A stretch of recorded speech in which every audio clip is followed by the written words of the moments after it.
We're here with USC starting pitcher Jake Dahlberg after the Flames shut out Oakland to begin the Horizon League Championship 8-0 today. Jake, it seemed like early on maybe you didn't quite have the control that you're normally used to. You had a couple walks, you hit a batter, but you were able to kind of settle down and get out of it. What was your mindset early on in the game today?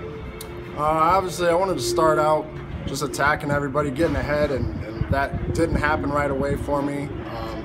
So I kind of had to revert back to just slowing things down, understand the situation I was in, and understand that I have a defense behind me who can make plays.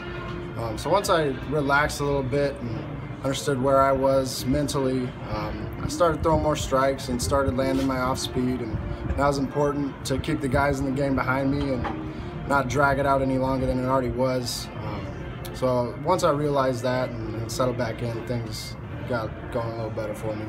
You were able to go 7 innings here, and in the first game of the tournament, that seems like it's very important because you're able to preserve the bullpen. Was that something that you were conscious of when you were out on the mound today, of giving as many innings as possible? Yeah, to be honest, when I went out there to start the game, that wasn't really what I was thinking about. But as the game progressed and I started walking those guys, I realized that my pitch count was getting up there and that could be a short outing, and I refocused on that. Mike came up to me in the dugout and reminded me that we're trying to go as long as we can to save those guys. And once that happened around the 3rd inning, I started paying a little more attention to that and really focusing in on the strike zone there.